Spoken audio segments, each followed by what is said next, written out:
Welcome to Nordvana. My name is Hans, and today we're gonna forge a bottle opener. Okay, so the material we're gonna use is 10 by 20 mil flat bar, 10 thickness, 20 wide. It's just regular iron, and you can go way thinner, like half, 5 mil if you want, but I like to have the more oomph. And we're gonna start by making a hole in the end of it. To do that, we're gonna use a slot punch. You could use a round punch, but that would take more material from the sides. If you go straight to round, using a slot punch, and then either drifting the hole open round or upsetting it and then drifting it is more preferable. Find my mark. It's at the end of the slot punch. Tilt it forward. Is it straight? Yes, I think so. It's good enough. See where I started? So we're gonna go from this side until we start to feel the anvil. You've compressed the material so much, it can't compress anymore. You feel the anvil. Then there's gonna be a mark on the other side, which you can see. So you can go from the other side and punch the slug out.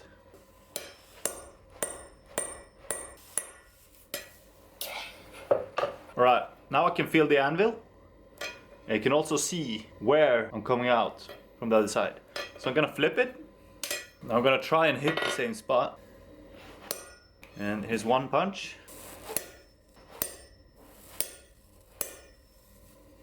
Alright, so the slug is already out. So this tiny piece of metal is what I compressed all of this material into. So it's a very clean hole, straight through.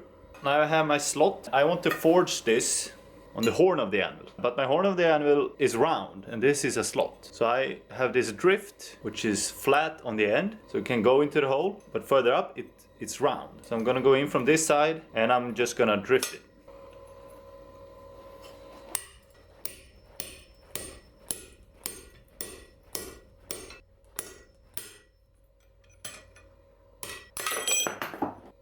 There it is.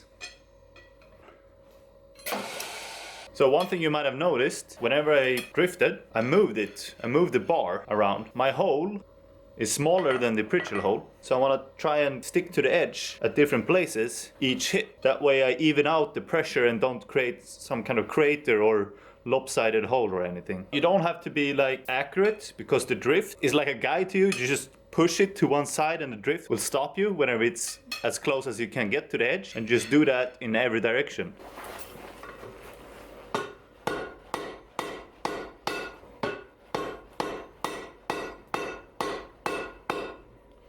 Cat ears are gone.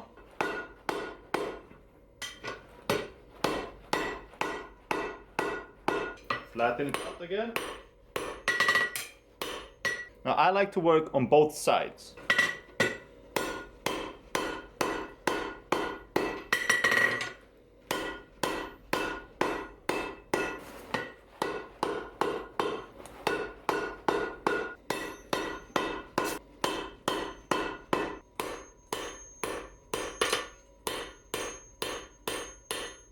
Getting closer, but we're not there yet. Now I'm starting to like this size and the dimensions. The ring, the material is pretty much square, and we don't want any corners, so we're gonna work on the horn again, but we're gonna tilt the material. So we're gonna put it on the horn and angle it.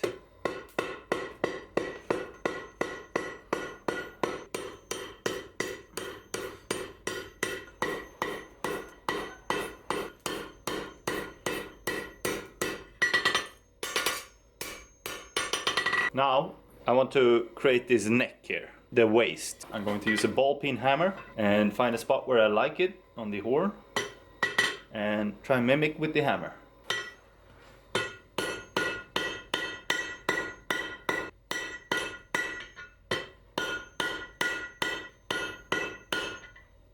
We got a waist. It's somewhat even, I think. So we're gonna flatten it out. I'm gonna use a lot of heat because I don't want any material to try and fold over itself and create cold shots.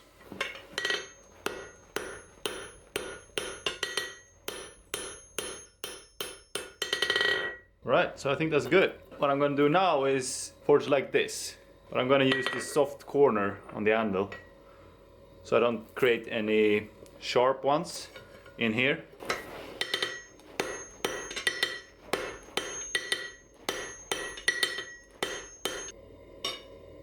Now flatten it down again. You might have to go back and forth to create a smooth transition. Alright, so I'm gonna try and knock the corners.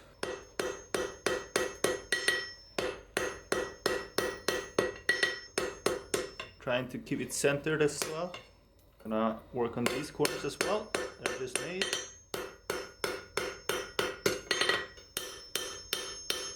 Okay, so I've removed the valley that happens whenever you forge on the sides. It's gonna move mostly where you hit with the hammer and also where the anvil works. It's not gonna change dimension evenly all through the material. So you're gonna have to force it down so you don't get like a valley in the middle on the flats. I have these corners and I'm gonna work on the horn, both with the horn in the hole and also just on the side of the horn like this.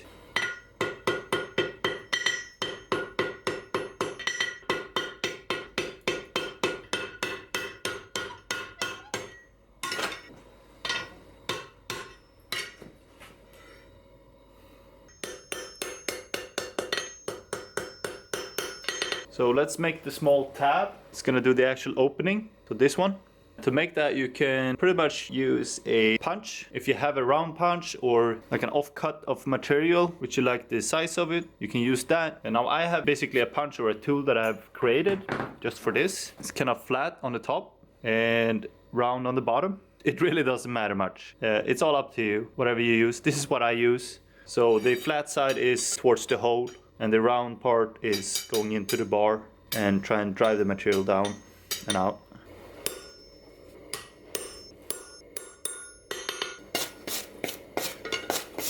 Okay, so the tab is in. There we go. Now at this stage, depending on the shape of your loop here, you might want to only put the end in and heat up this the ring. When you have that, you can strike it towards you, basically upsetting it and having it open up more. Mine is fine, in my opinion. I think this is a good shape, so I don't think I have to do that. But either way, I should make sure that this actually works. An old bottle with a bottle cap kind of on. It's been opened many times, but just looking like this, it's looking good, right? This will totally work. So I'm fine with that. At this stage, we're basically ready to cut it off. So the way I do it, I usually make several of these to this stage, and then I just use an angle grinder to cut them off at the length I want. Knock off the corners with another angle grinder or the belt sander just to make it quick, just to get the production going. Okay, so I cut it off and I just round it off the edges. Now this doesn't look very good. I want this to be the same finish, all look uniform. So I'm gonna heat it up and work on the end.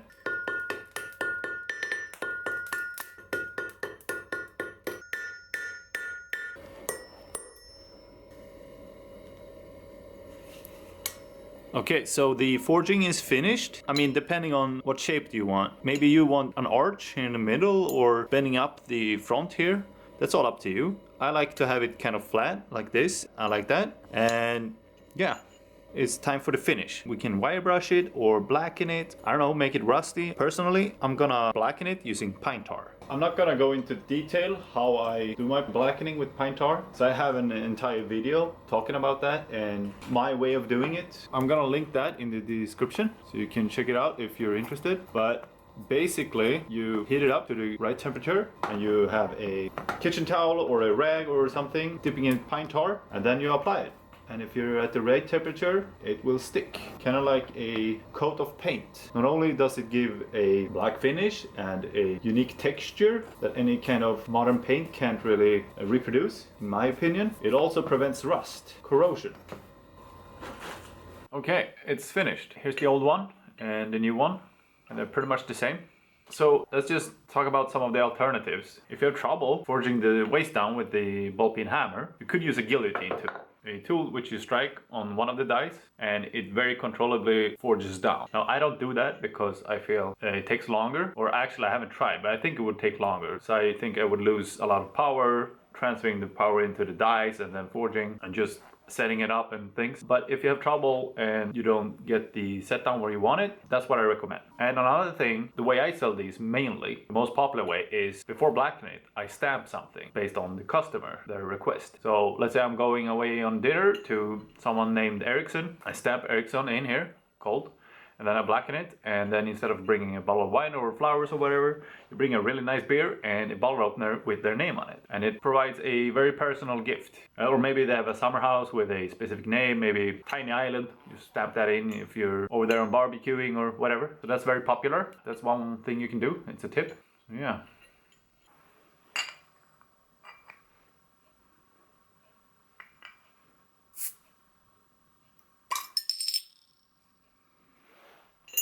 Alright, I hope this was informative and helpful. If it wasn't, let me know and tell me what I should have done differently. Also, if you just have questions in general, feel free to ask in the comments. And if you want to buy one of these that I made, you can check out my website. Otherwise, if you want to support me, you can subscribe, and I'll see you in the next one.